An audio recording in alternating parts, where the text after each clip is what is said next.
Before we get into the reason I get to talk to both of you today, I always like to start these interviews off with kind of a wellness check. 2020 has been a rough year for a lot of folks, so just simply, how are you both doing? I'm joking. Good. Put that mask back on, man. God damn. Can you print those calls? We sure can. I mean, I'm good, man. I'm healthy. I think, Brian, you healthy too, right?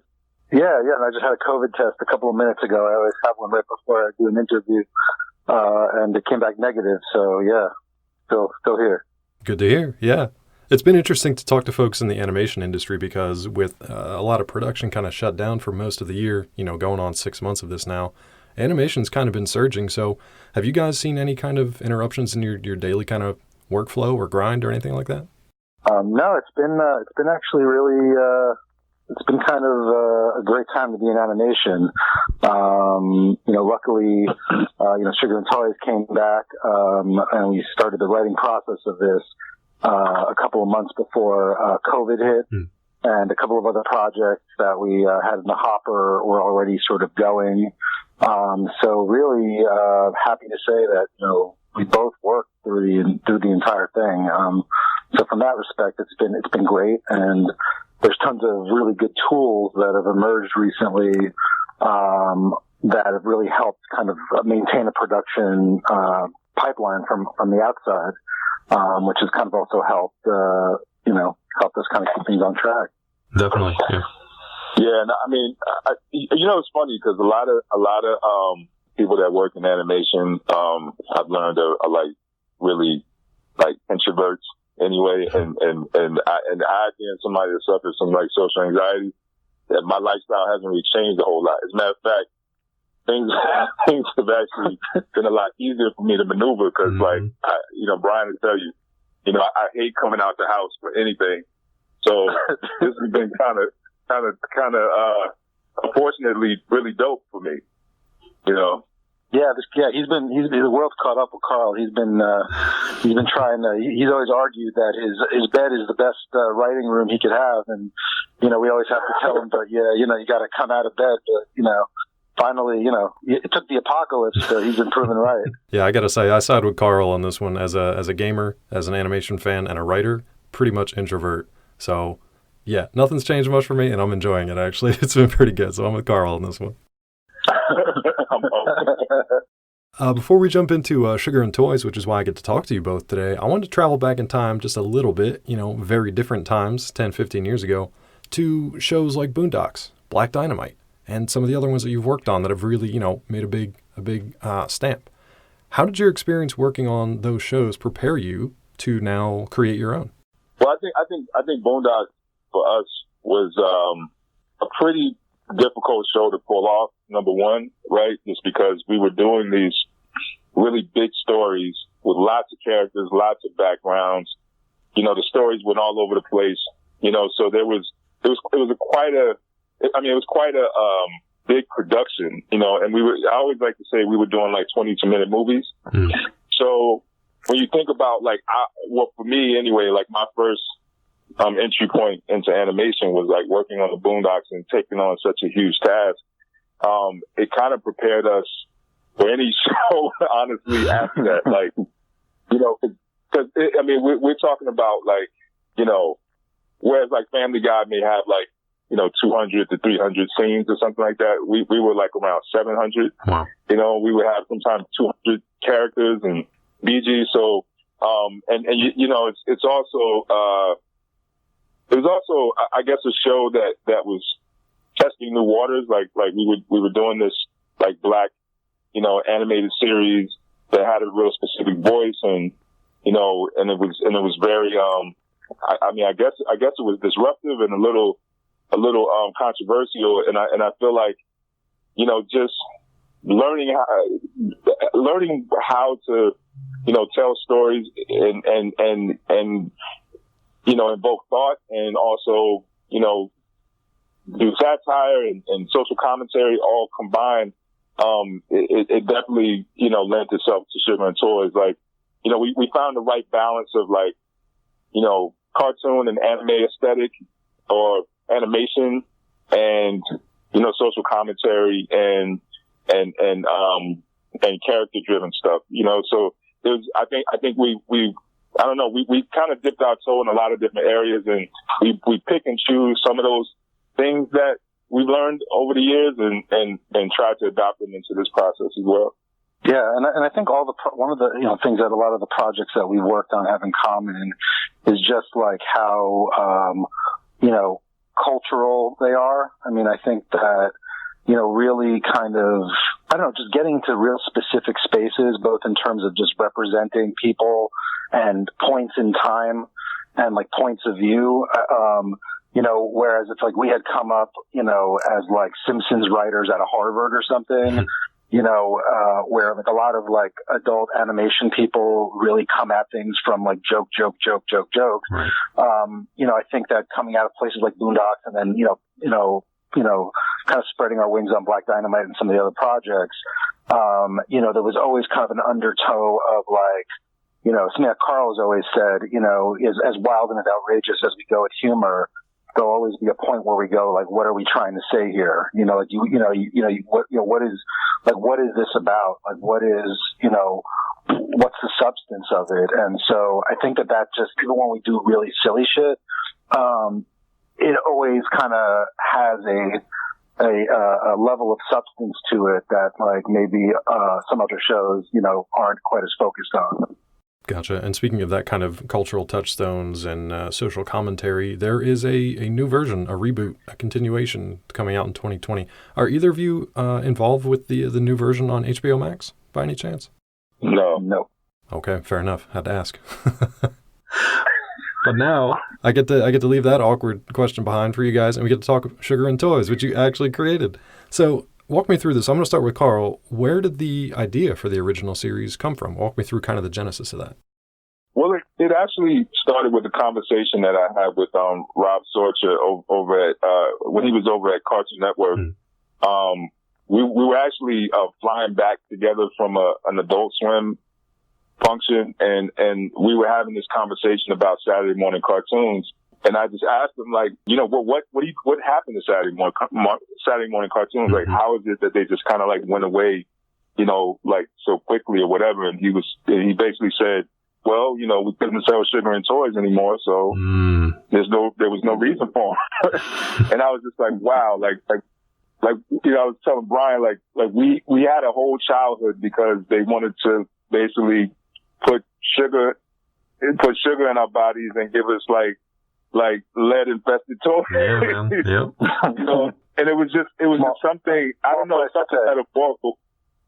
Right. It was just something, I guess, somewhat metaphorical also, like, just kind of felt like, this is an example of like, adults not having kids' best interests at heart or putting money over the minds of the youth. So like, we thought, well, what if we did like this crazy, insane show that was, that spoke to that, like where we made fun of all of these TV shows and a lot of the stuff that we grew up on, combined with, a lot of current topics and different things that we wanted to speak on in terms of like, politics, entertainment, like our feelings about music and art in general. And just, it was just a great, I guess, platform just to speak on anything that we wanted to talk about and use the cartoon Saturday morning aesthetic as a vehicle, Nice. And then Brian, where did you kind of come on board with the project? Pretty early on, Carl kind of had this notion and we developed it together and, it went through a couple of iterations. The very earliest version of it was a little different than what it ended up being. Definitely the fact that we partnered up with Fuse TV, who, were looking for, some more of a musical and pop cultural, millennial cultural bent, influenced it somewhat. So, the show kind of, what's really awesome about doing a sketch show as well, which, we've worked on some sketch before, but we don't come from a sketch background specifically, but being able to do these short form one-off things where like whatever is kind of going on, the Trump administration, Kanye West as a personality, TV shows like The Mandalorian, which we have this insane parody of coming up in the second episode. That's like, we got Slink Johnson, who plays Black Jesus, playing that main DeLorean, basically, who finds out that he's basically behind on child support payments, and his son, the baby Yoda, is actually a rap prodigy who, anytime he features on the song, it gets 1 million streams on Spotify instantly. Oh, I cannot. So wait for really that. just kind of. Yeah, it's a pretty fun one. But just really like, the idea or the formula of a lot of what we always do is really, try to kind of hold up a mirror to whatever it is that we're kind of taking on, and then take a crazy left turn with that. So, like you can find a reflection of like representation that the audience, like, it's the first, like, thing they get out of it is like, oh shit, like I know what they're talking about. Like I get that. That's something I'm into. And then we'll mash it with something else, or we'll take it in a completely, screwed up direction and, and basically, kind of, I guess, make people a little mad and maybe think a little and hopefully laugh too, No, I love it. When I was watching the season 2 premiere, since it's up on Fuse in preparation for this, that was kind of my first exposure to it, but I laughed my ass off. I mean, it was mature comedy, but it's timely. It cuts from both sides. It's just plain funny. Like, my metric for if something is a comedy or funny or not is if you laugh. I know that sounds stupid, but people argue over it all the time, like whether something's funny or not, right? If you laugh, it's probably funny, and you guys achieve that. I gotta say, that's the fairest metric I ever heard. Exactly, right? I gotta say, I'm a little jealous of your title, because our title for the animation podcast that you're on right now is Saturday Morning Cartoons, but it's morning with a U, because we, like you, we missed those Saturday morning cartoon blocks. We missed growing up with those cartoons, and then we saw them disappear, so it was kind of like a mourning period. And we've got, 300 episodes in the can, and now I'm like, shit, Sugar and Toys would have been a good title for that 6 years ago. So I love the title. I love the idea. But there's so many things about this show that they stand out in all the best kinds of ways. And honestly, one of them is you get this first like title card. Now I'm going to read it verbatim, so bear with me for a second. But it says, the show you are about to watch was created and produced by a multicultural team of various beliefs, no beliefs, sexual orientations, and now I've seen both involuntarily and voluntarily celibate individuals. So where did that kind of title card come about, and what was the idea behind that? Believe it or not, it was actually, I mean, should we just tell the truth, or should we bullshit? I mean, yeah. All right, I'm gonna tell the truth. The lawyers made us do that because the network was a little bit concerned with some of the material, and that I mean, one of the things that we run into sometimes is just that, like, the fear that if someone sees what we do out of context or doesn't, like, kind of realize, like, where we're coming from, and especially in this age right now where there's a lot of gotcha culture and there's a lot of sort of cancel culture. And something that you said, which I really appreciated, was that you said that, we cut from both sides. I mean, we all have our own political views, but, like, we really come from a place of trying to, reflect, honestly. And I guess sometimes honestly means, being unfair to both sides. But, in fact, the original title card actually originally said, involuntarily celibate individual. Right. And then, some lawyers saw that and were concerned that we were saying that there were Nazi incels as part of our team, which I assure you there aren't any. So, I think there's sensitivity, there, and we definitely, we like to play with fire, not just because, we want to be shocking, but because, we want to be provocative. I mean, we want to, we want to speak the things that people think but can't speak. We want to invite conversation. And so that card, they asked us to basically put together a card that would contextualize the show, and, like, being brats, what we came back with was something that sounded kind of obnoxious. And then we put church music on it just to really push the fact that we're assholes. And there you go.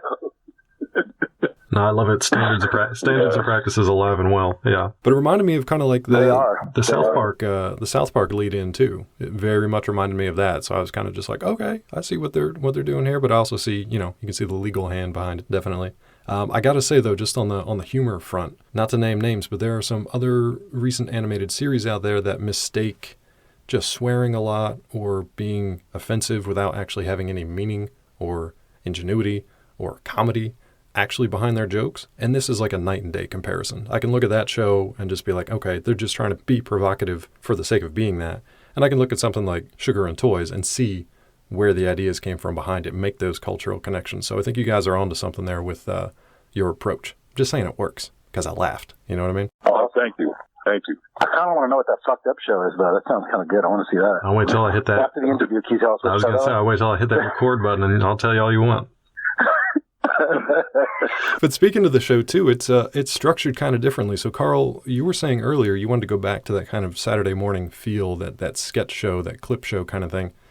You had some animated segments in with live action. It feels kind of like a throwback to maybe like a Pee Wee Herman's Playhouse or a Super Mario Brothers Super Show. So how did you guys settle on that kind of format to change things up? Yeah, I mean, that was the idea. I mean, that was exactly it. I mean, we wanted it to have that feel of like a Pee Wee's Playhouse or, any one of those shows from like the 70s and the 80s. I mean, they used to do that quite a bit, where they would mix mediums and, like they would do it a lot on Sesame Street, where you would see like, Bill Cosby picture pages or whatever, and I don't know, it was all just, to give that nostalgic feel. And I guess, the short form content worked really well for the type of jokes we wanted to do and the stuff we wanted to say. Right. Cause you can get like a really cool mixed bag of stuff in one episode. And everything can work independently of each other. And that was kind of, I don't know, it's more, just gives us more creative freedom, honestly. And, there were some pieces like the Drake, bits that we did that, we would go back to, from time to time or like in other episodes, if there was, bits that we thought were really funny or the characters were strong enough, we would bring them back and kind of create, a little bit more of an overall narrative. But I don't know, it's just the short form was just like an easier way to digest kind of what we wanted to do and what we wanted to say. And Kyle, well, this season, Kyle will actually be animated because, we were pretty limited by, sure, yeah. Because of COVID. But I think it still works. I mean, it's still the same tone and still the same insanity and craziness in his world. It's just now expanded because it's animated. So we can do a lot more, with him and just have him sitting on the couch talking to some friends, but yeah. Yeah, I mean, season one, we had a lot of fun doing live action commercials as well. I mean, some of the strongest stuff I thought was that, like Carl was saying, because of COVID, we sort of had to make the pivot. We already started writing actually, and we were about halfway through writing when, and everyone was kind of like hoping like, yeah, COVID's going to go in like 2.5 weeks. We'll get in a room with Kyle. And then, there was discussion about like, do we want to do green screen stuff? And at one point it was like, maybe it'll be Kyle Zooming with his friends. And then we were like, nobody wants to watch people Zoom.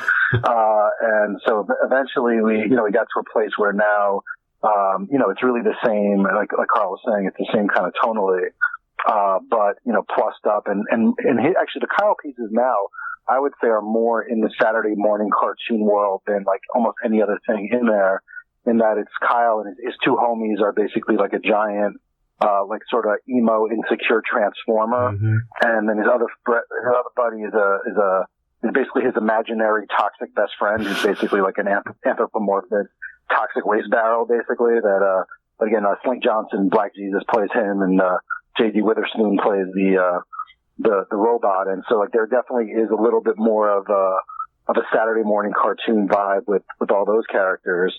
But then, like, other things just take a life of their own. Like, originally, we were planning on shooting, there's a sketch that Carl kind of kicked into into gear called Clues Clues, which was like a crypt version of Blue's Clues, basically. And originally that was going to be a live action piece, like really where we were going to try to do a combination of live action and animated, like very much like the real Blues Clues. And then ultimately, and Carl, I think originally wasn't even writing that character for himself. That's OG Steve. I think we were actually originally writing for someone else, and then Carl would just do the lines and would be like, which is also, by the way, like the big problem working with Carl Jones is you end up doing a lot of temporary dialogue recording with him. Yeah. And then you bring in like the real recording, and like invariably, like out there in the world, there's versions of the Boondocks, Black Dynamite, and every other show where like 86% of the voices is him doing temp, and like he'll miss those temp. Like that's the box that I want to put out. Like one day when they give you your lifetime achievement award, they gotta just show they gotta do a marathon weekend. There's just all these shows with your voice coming out of everybody. Hilarious. We need a Carl Jones cut of the whole thing. Yeah. Yeah. No, it's crazy because even Thugnificent was not. Like, I was not casted to play Thugnificent on the Boondocks. That was originally supposed to be Ludacris. Oh, wow. And but I had to temp all his lines because we were having difficulty getting them. And then, eventually just ended up becoming them. That's too funny. I had no idea. Yeah, I'm looking for the Carl Jones cut, the collection. Have that as a collector's item. Yeah, and I definitely got some various like dead media. I got VCDs of it and all kinds of old formats. But they're out there. They're out there in people's basements and in attics. But yeah, so with this show, there's just like an opportunity, like Carl was saying, to like bring back characters that we like. To this season, I think we did some more larger narratives with some of the reoccurring characters that we like certain sketches that were just breakout characters. I mean, like one of our cast members, this incredibly talented lady, Jade Nova, who I don't know if you guys know from Instagram or from other videos, but she's one of the greatest mimics and singers. Like she's a chameleon and can pretty much play and imitate anyone, like to the point, like she's like an X-Men. I mean, she can literally turn into the other people. And so her Cardi B was one of our breakaway things. We did a parody in season 1 of the movie Us, the Jordan Peele film. And this season we got a Cardi B version of Parasite, the Korean film that won the Oscar. So that's going to be a pretty crazy. But so a lot of times just kind of seeing what resonates and what hits, is also one of the beauties of like having this short form stuff that can go on the internet. Is you can sort of go on YouTube and go, okay, well, people really responded to this. I guess we should probably make more of that, and you kind of start brainstorming from there. Yeah, you have that instant kind of like reaction culture with the thumbs up and the shares and the likes, and it makes it pretty easy to figure out what people are into. Yeah. Now, personally, having watched this first episode, I'm a fan of Tyrell, the toxic imaginary friend. I think that's a brilliant idea. I like the bootleg Zord that's hanging out with Kyle, and Drizzy is always great to see. But going back to the production side of things for a little bit, how did you guys land on the style of animation that you wanted for Sugar and Toys? I know there's obviously some limitations this year with COVID, but how did you choose the style that you wanted for the show? We tried to find a style and a look that was somewhat reminiscent of Saturday morning cartoons, or felt a little nostalgic, but also was new and original. So, it was just more so about like getting that feel. And then, I'm a big fan of like, cartoons actually looking funny, and so when you look back at like John Kay stuff, or like, guys like, even like the Warner Brothers stuff with Chuck Jones and Looney Tunes and Bob Clampett, and, they were big fans. I mean, they were really big on, cartoons that actually look funny, you know what I'm saying? And feel funny and not just say funny things. Whereas like, with the Boondocks and Black Dynamite, those are more, of an anime aesthetic, more realistic. And so, those, but it was a different tone and a different type. Those are different types of shows we were doing with this. I love just kind of getting an immediate reaction just when you see the character on screen. Just something about like when you see Drizzy, you just laugh. Like it looks funny, Yeah. And and the big cartoony eyes always work. they just do. Yeah, I mean, I definitely think that in trying to find adult animation version of a Saturday morning cartoon style, definitely was part of it. I mean, in the initial conception of the show, our plan was to really have a much more diversified, different kinds of looks. So we wanted to do some Hanna-Barbera. We wanted to do some stuff that was more sort of wild. And what we kind of, figured out pretty early on was that by kind of working up a house style, kind of, work for all this stuff, it just made the pipeline of being able to animate and rig and sort of do the show, way more manageable. I wish we could have done more. I mean, one of my favorite things that we did in season one, was we did this one, in the first episode, it was a 3-part reoccurring, CGI piece where we did a Lego version of Atlanta, basically. That was super fun. And we actually had plans for a follow-up to it. But like you said, with COVID and with other considerations with just what the calendar looked like, unfortunately we weren't able to do, Lego Tyler Perry Studios, which was the thing we were planning on doing. Well, that's unfortunate. As an Atlanta resident, I would have loved to see that. So hopefully, season 3 or the future, maybe we'll get to see that. That'd be great. I'd love it. Would love to. Now, jumping back real quick, you mentioned sort of YouTube and kind of being in the modern era and being able to put your stuff out there on the web for people to find and react to. What was it that made Fuse TV and Fuse Media the right fit for Sugar and Toys? I mean, the network was already, catering to the same audience that we've always spoke to. And a lot of what we do is already rooted in music, heavily. So, it was a network that really reflects the culture and creates a platform for a lot of up and coming artists as well as really big stars. And we're big fans of a lot of the people that we make fun of. So, so it was kind of cool to have seriously, that's the thing. Brian and I talk about it all the time. It's if you really look at the pieces that we do, I mean, it all really comes from a real silly place. It's never anything that's ill intent. Right. Ill intent, with any ill intentions. It's always, we're always just really poking fun. Everybody, we're equal opportunity offenders. Exactly. So, if we really like you a lot, then we're gonna. If we really like you a lot, we're gonna make fun of you for the most part. And so a lot of the artists that we poke fun of and a lot of the music elements just seem to fit in really well with Fuse and what their network was about, and they also, are really big on, making sure that we're making a show that has something to say, and they're real supportive and they push and encourage us to always, push the social commentary on everything that we do, which is really dope, because there's some networks that, they're only concerned with jokes or only concerned with, right. Making something that makes a lot of noise, but they were real supportive in getting us to do a show that really had meaning and had something to say and also has a lot of heart, so I think it was just a good fit, and it's been a good relationship. Yeah, they gave us a lot of freedom to do our thing, and also they were willing, when we were ready to make this show, the turnaround of making the deal to actually getting started was also a pretty, sometimes developments can drag on and on and on, and once we were ready to go, we kind of hit the ground running, and that was also really refreshing to get to do that. Definitely. And it's always good to hear when a studio or the backers are supportive too, because like we mentioned earlier, you guys have a comedy that kind of cuts both ways. And like you said yourself, equal opportunity offenders. I mean, there's a mix of social commentary versus kind of pop culture, lampooning and satire. I mean, 2 things off the top of my head. One was the hologram Tupac and the Hendersons, which, I mean, come on.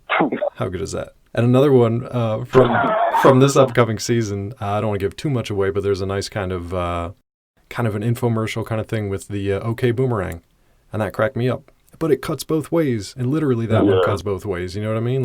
You're offending both sides, and you kind of catch people off guard with that one, so I can't wait for people to check that out. But is there anything that you guys wanted to poke fun at so far that you either decided not to or just maybe haven't got to yet, but you really want to? That's kind of the South Park challenge where you got to stay fresh and relevant, but there's so much out there to to take aim at. Yeah. Yeah, I mean, we've never really felt pressure like that. And I think just kind of circling back for a second to something you mentioned about like some shows like just trying to be shocking to be shocking. Yeah. Like we've never really felt the need to like, like we've been able to trust our instincts pretty well because we never go from a place of like, we got to make noise only, so, I mean, there've been some instances on other shows where, I would say, without getting exactly specific, that either personalities, who like are powerful people, who may have relationships with like networks, messing with certain people. Oprah Winfrey and Tyler Perry. He's talking about Oprah Winfrey and Tyler Perry. Go ahead, Brian. Well, thank you, Carl. Appreciate my anonymity being preserved there. So messing with people like that, and then there have been, there was definitely like in Black Dynamite. Mm-hmm. I know that we did do an episode. I remember in particular. It was really one of the craziest ideas we ever had. It was an episode called The Race War, and the idea was finally all the different battling races of humanity were going to decide who the superior race on Earth was by having a stock car race across the country. So it was basically like a racist cannonball run, basically. And it was one of the few times where like Adult Swim like shut down some of what we threw in there. Where they were like, where in their mind, they were like, either you're messing with groups we don't want to mess with, or you are like, in their mind, we're going over the line where like, is this commentary or are y'all just doing like, jokes? And like, I just saw like HBO Max, like an episode that Carl and I, produced on Boondocks. Cause it's funny, there's always like a couple of Boondocks episodes that are banned, and which ones are banned keeps changing. Like for a while, the Tyler Perry one and some of the BET ones were like not available, but those are now available on HBO Max. But this other one we did, called the story of Jimmy Rebel, which was a love story between Uncle Ruckus and this country, western, and racist singer, Jimmy Rebel, where that episode HBO Max pulled it from the air and won't show it. That's crazy. I was actually trying to show a friend of mine, and I was like, wait a minute, it says like season 3 has 14 episodes. I was like, wait a minute, we did 15. and then I did some research on Reddit and found out that HBO Max had pulled that one. But the interesting thing that speaks to, though, is that in the yeah, I mean, it's a fucked up show. I mean, look it up on YouTube. It's one of the greatest, most fucked up things ever.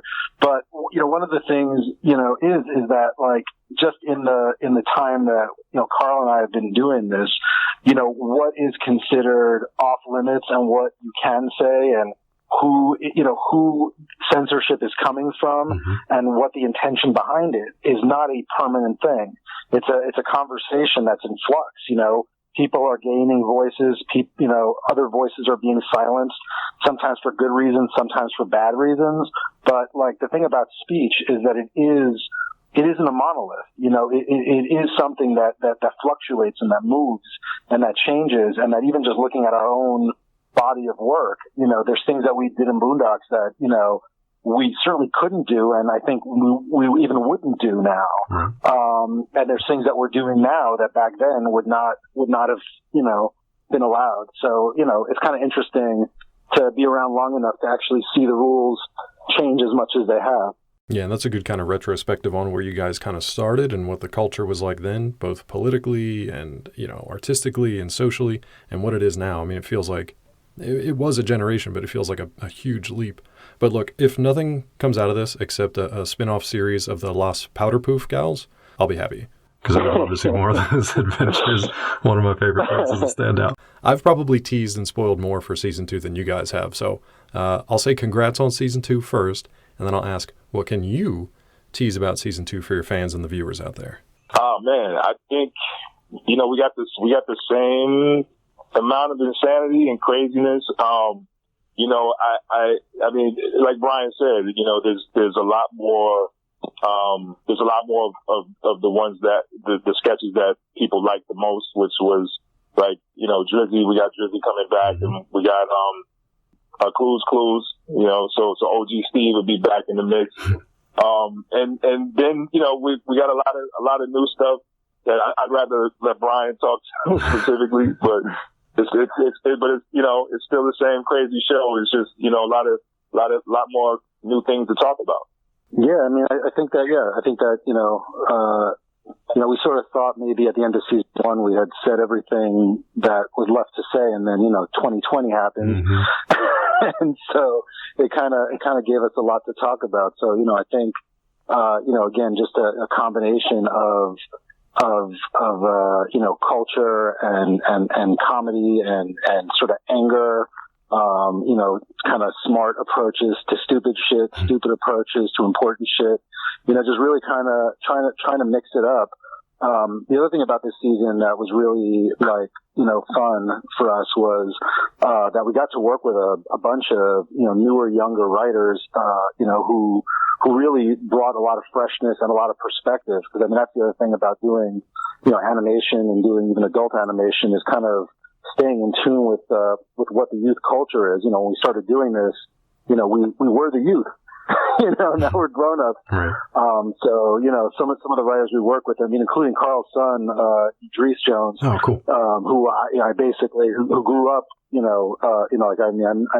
I met that young man, he was 8. Oh, wow. And now he's a brilliant performer and writer, and wrote he wrote the Quavo sketch that's in episode 1, and actually played Quavo as well. There's a song that's in episode 6 that we wrote together that's gonna set the world on fire.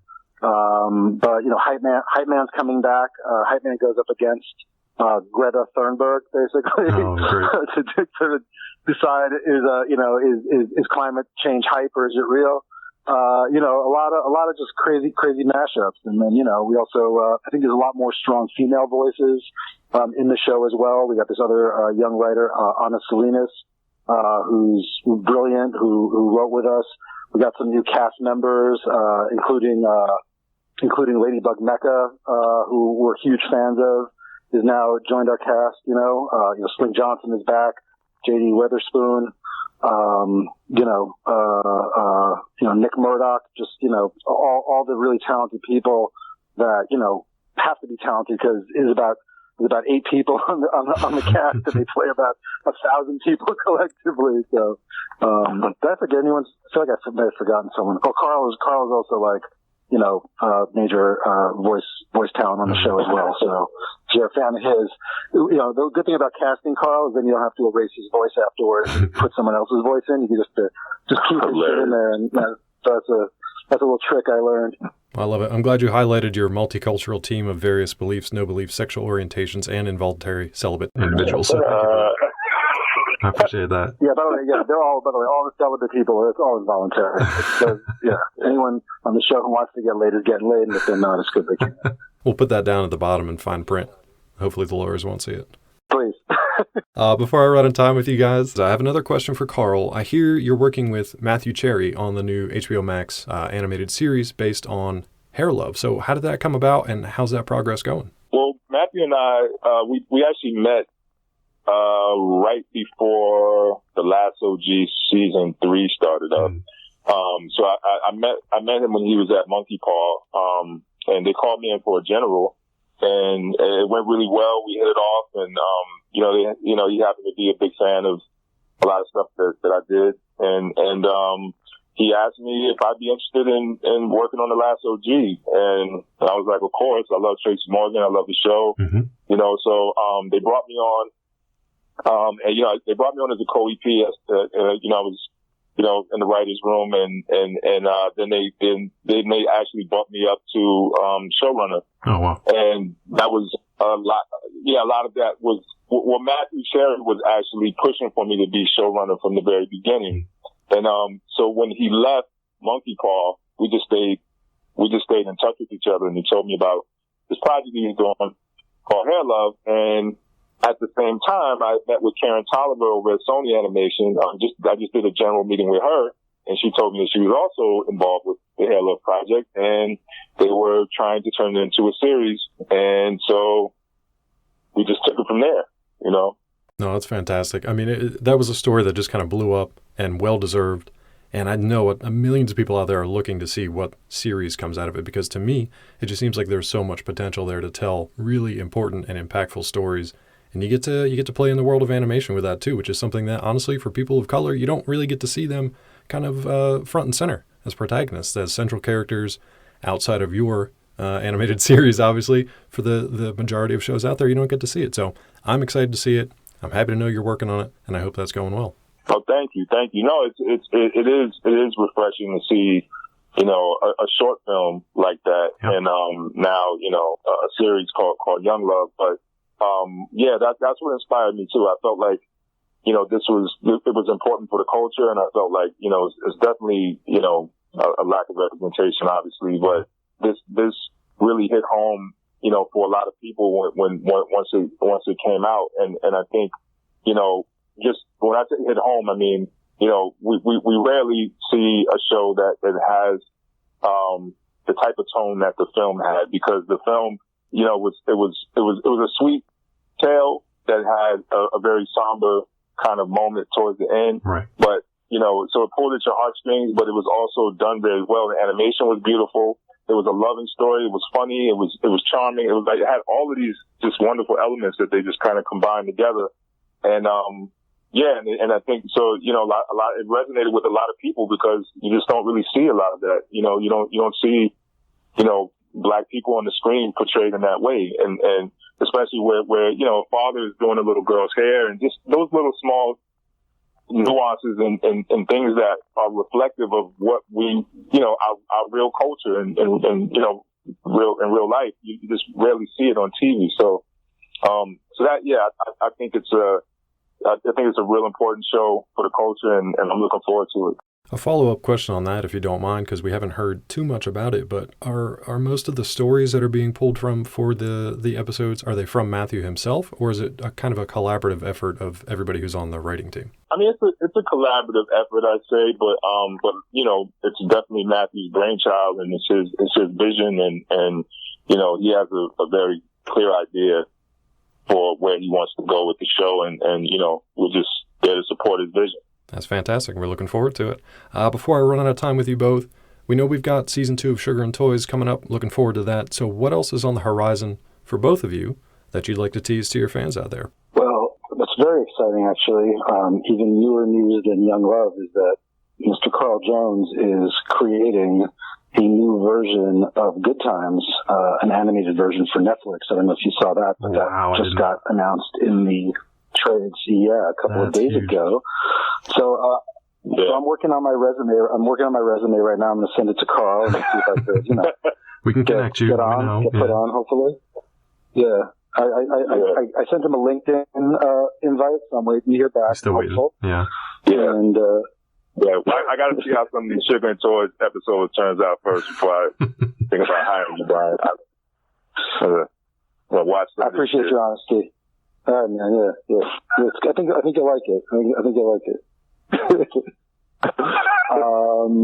No, I mean, yeah, that's actually, that's kind of the biggest news. I mean, like, honestly, like, you know, I don't want to put words in his mouth, but, you know, like, it's, you know, based on like the kinds of stuff that we've worked on and what we've done, you know, him getting kind of picked for that, and, you know, putting that together and really being able to have a platform that's that mainstream and that has that kind of legacy behind it, is, you know, that's like, pretty cool. Yeah, that's awesome. I hadn't heard that, so I'm happy to hear that too. Looking forward to that. Yeah, I mean, I'm So no, we're bringing Good Times back, but it is a modern day Good Times, and it's with a brand new Evans family, and working with Sony and Seth MacFarlane and Steph Curry and Norman Lear. Oh wow, that's, you know, and huge. So so, I mean, it's a really, really awesome team, man, and they've been extremely supportive, and I'm just really excited to be working with like legends in the game. And, I grew up on Good Times. So Norman Lear is like a hero to me. So I'm influenced everything everything that everybody's doing. but really everything that we're doing, man, I mean, down to Sugar and Toys, it's all in some way, been affected and infected and inspired by everything that he's done, Absolutely. Well, guys, look, I'm about out of time with you, so it's been fantastic chatting with you both. Looking forward to watching more Sugar and Toys, everything else you guys have coming down the pipeline, so well-deserved, best of luck, and can't wait to see more from you both. So thank you so much for your time today. Thank you.